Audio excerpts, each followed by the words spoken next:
আসো আগে তোমরা তো চল বাইরে কোন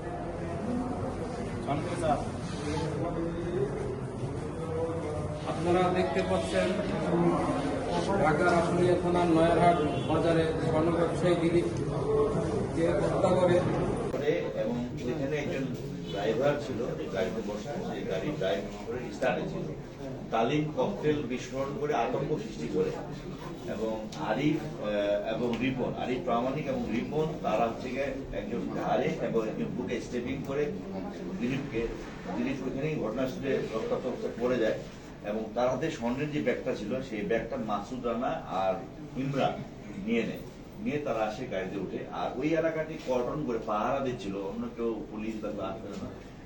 ইমরানের আপন ভাই আনমান এবং শাহ আলম এবং এদের মিষ্টির দোকান ফলের দোকান এবং এদের দেখার মতো ওই ফলের দোকান থেকে কিন্তু চাপাতে যেটা আমরা উদ্ধার করেছি এবং ওই স্বর্ণের দোকানে ডাকাতি করার যে 13 কোটি স্বর্ণ সেটা উদ্ধার করেছি, দুটো চাপাতে উদ্ধার করেছি। এটা আন্তর্জাতিক ডাকাত দল মানে গত 10 থেকে 12 বছর ধরে ডাকাতি করতেছে। এদের নামে একাধিক ডাকাতি মামলা। আমরা এখন পর্যন্ত শুধু 2 জনের নামে নিশ্চিত হয়েছি, বাকিটা আমরা আরো রিমান্ডে এনে জিজ্ঞাসা করে জানতে পারবো। তবে এটা নিশ্চিত যে এই এলাকায় এখানে এই ঘটনায় 8 থেকে 9 জন, আমরা 6 জনকে গ্রেফতার করতে পেরেছি, সক্ষম হয়েছি, আর বাকিদেরকে আমরা গ্রেফতার করে ফেলবো।